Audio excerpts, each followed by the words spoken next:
Sa araw na to, isang simpleng ulam ang ating lulutuin na sigurado ako pasok sa budget nyo. Napakadaling lutuin at sobrang sarap.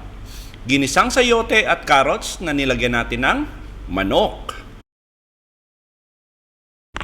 Magpainit lang ng konting mantika sa ating kawali na paglulutuan, tapos igisa muna natin yung ating bawang.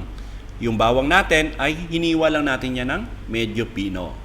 Sangkot siya natin mga 10 to 15 seconds at isunod na natin yung ating sibuyas. At yung sibuyas naman natin ay hiniwa lang natin yan ng maninipis. Igisa lang natin hanggang sa mag-iba yung appearance ng ating sibuyas at lumabas yung bango ng ating bawang at ng sibuyas. Siguro that will take around 30 to 40 seconds. Tapos pwede na natin isunod yung ating kamatis at yung kamatis natin ay hiniwa lang natin yan sa maliliit. Nang sa ganon ay madali nating maluto.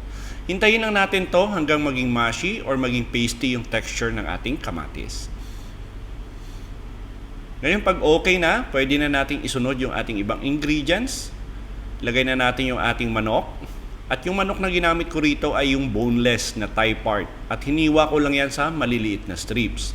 Ngayon kung medyo mahal yan or hindi available sa lugar nyo, pwede kayo gumamit ng buong manok at hiwain nyo sa gusto nyong laki. Ginisa lang natin yung ating manok hanggang maging brown yung appearance. That will take around 6 to 7 minutes. Moderate flame lang yung ginamit natin para hindi mabigla yung ating karne. Lagay ako rito ng black pepper powder. Ngayon pwede kayo maglagay rito ng buong paminta or pamintang durog. Naglagay rin ako ng konting asin.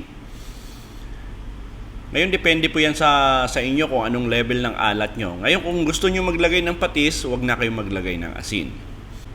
Para lalong sumarap yung ating niluluto, maglalagay ako rito ng chicken powder. Ngayon kung hindi available yung chicken powder, pwede kayo gumamit ng broth cube.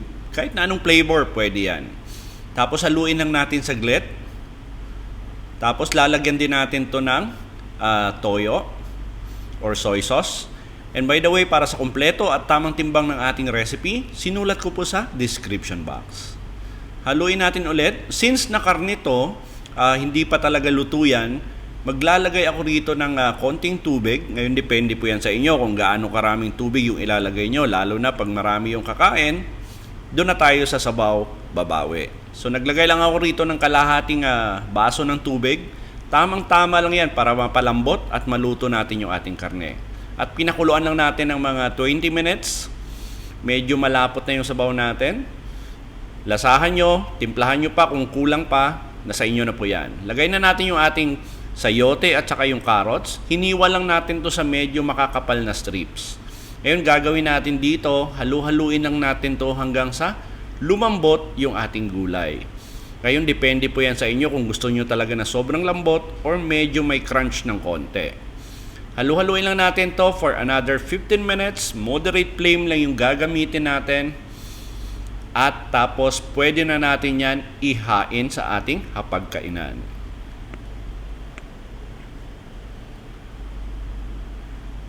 At sigurado po ako na gustuhan nyo yung simpleng recipe natin sa araw na to. Please like and share this video. At kung bago kayo sa ating kusina, please don't forget to subscribe at pindutin yung notification bell para updated kayo sa mga susunod pa nating masasarap na recipe. Salamat sa panonood at ito ang Kusina ni Dan Levy.